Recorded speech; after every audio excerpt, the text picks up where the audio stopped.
X-ray iliyofanyika ilionekana kwamba mimba ile imetunga nje ya tumbo la kizazi na sio kwenye mirija, iko kwenye tumbo la kawaida, tumbo hili ambalo tunalijiwa wote.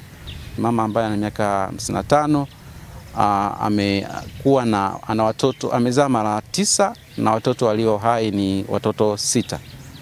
Kwa hiyo huyu mama anasema mara mwisho kuona siku zake ilikuwa miaka 4 iliyopita.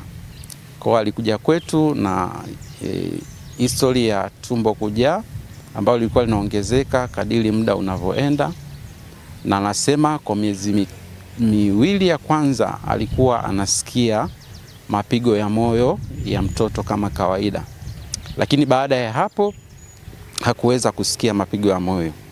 Kwa hiyo amekaa na hilo tumbo ambalo limeongezeka na kukua ukubwa kwa muda wa miaka 3 akiwa kijijini, na anasema alikuwa asikii maumivu yoyote ya tumbo hadi ilivyofikia wiki 2 zilizopita ndio akaanza kupata maumivu ya tumbo ambayo ilikuwa inaongezeka kadiri siku zinavyoenda. Shida hiyo ya maumivu ya tumbo ilikuwa inaenda pamoja na kupata homa ambazo zilikuwa za hapa na pale.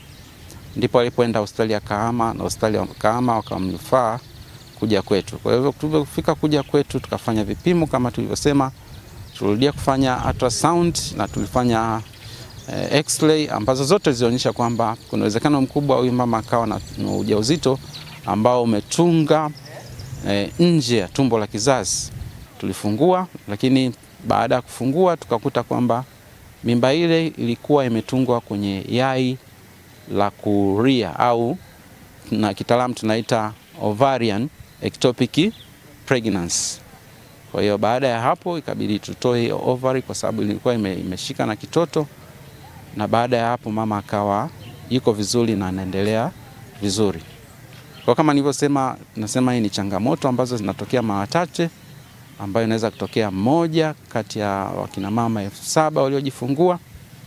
Na hii ovarian ectopic pregnancy au mimba ambayo imetungia kwenye ovary, nasema mara nyingi kwenye hizi tunasema mimba ambazo zinatungia nje ya kizazi inaweza kutokea, chance ya kutokea ni kati ya 1% hadi 3%. Kwa mara nyingi pia tunasema hizi ovarian pregnancy au mimba ambayo imetungia kwenye ovary nyingi zinapasuka ikiwa ni miezi 3 ya kwanza, ambayo tunasema ni zina rupture kwenye early first trimester, si ndio? Mara chache sasa sana zinaweza kwenda kwenye second trimester au kwenye third trimester. Kwa hiyo kwa mgonjwa wetu ni tunashangaa, ni kitu ambacho ni rare.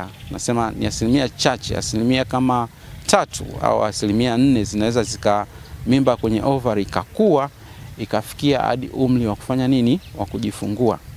Kwa hiyo kama asilimia 3 tu ambazo za wamama ambao wamepata mimba ambazo zimetungia kwenye ovary zinaweza zikafikia umri wa kujifungua. Lakini mara nyingi pia kiumbe uwezekano wa kuishi kule tumboni ni changamoto. Kwa hiyo nyingi ambazo tunazipata tayari mtoto anakuwa amefia tumboni. Kumfanyia upasuaji wakalitoa lile likiumbe mle ndani, akajisikia vizuri.